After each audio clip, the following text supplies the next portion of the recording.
Vielen Dank, Herr Minister. Now I pass the floor to Commissioner Johansson. Commissioner Johansson, the floor is yours. Thank you, and thank you, Horst. Before I go into detail about today's encouraging discussion on security and counter-terrorism, I would also like to mark this day. Today is the 5th anniversary of the devastating terrorist attacks in Paris, in the Bataclan Theatre and the Stade de France. 5 years have passed since then, and there have unfortunately been many more attacks in France and across the European Union, most recently in Austria.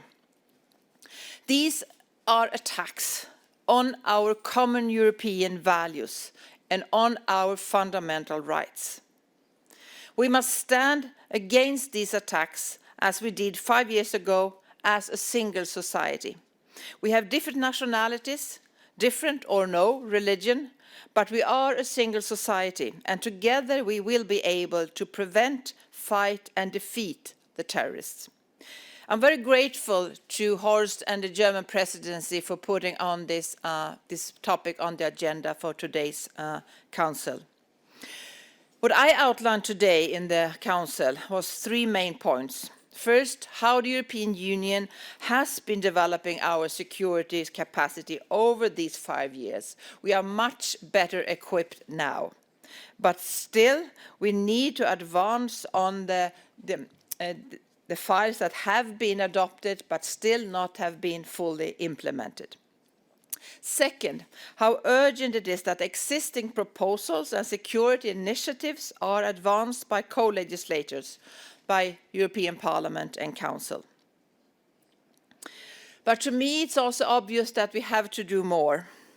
And as announced by President von der Leyen on Tuesday, I will present or propose a security counter-terrorist package, most importantly, a counter-terrorism agenda for the European Union on the 9th of December. I would like to mention some of the urgent files. First, this terrorist content online.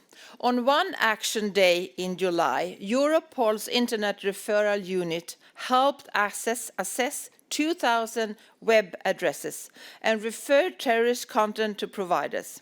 This included manuals and tutorials on how to prepare and carry out terrorist attacks, and instructions on how to stay anonymous and avoid detection when planning an attack.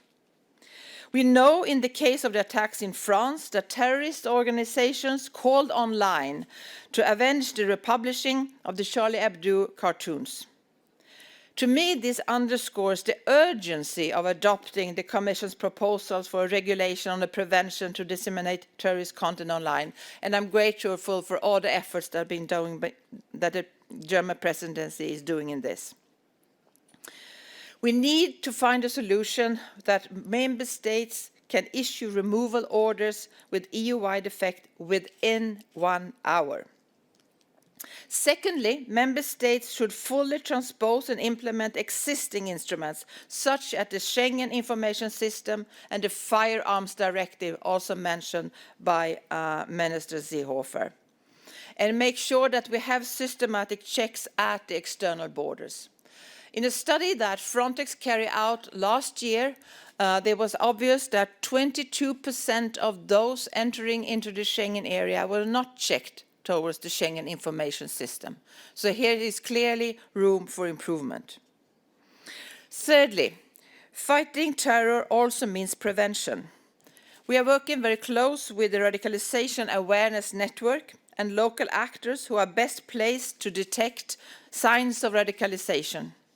For example, by improving the follow-up of convicted terrorists in prison and of prison leavers. And this is much needed, as illustrated by the Vienna attack.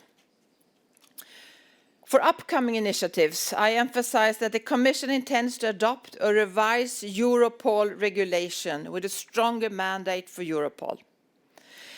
We are preparing a directive enhancing the resilience of critical infrastructure to be presented already before the end of the year. And we are committed to work in a more structured way with cities, as these are where the attacks are likely to take place. We need to promote more security by design in our cities.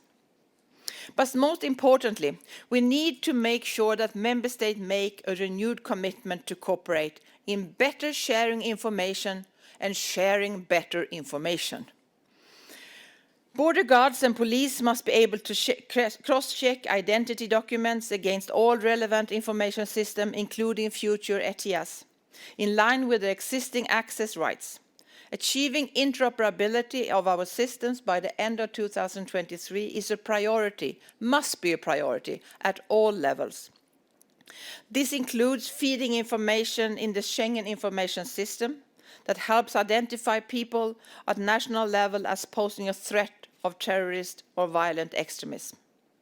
The use and analysis of passenger name records data is an essential tool to detect known and previously unknown terrorist suspects. It's important that the EU PNR directive is fully implemented, and we are assessing also a revision of the advanced passenger information legislation. I'm also preparing a revision of the so-called PRUM decision to improve the exchange of DNA, fingerprints, and possibly other categories of data among member states. So there is a full agenda of more things that we need to do. But the word for today is urgency. We need to move on existing files and fast-track our new proposals as much as possible. Thank you. Thank you, Madam Commissioner.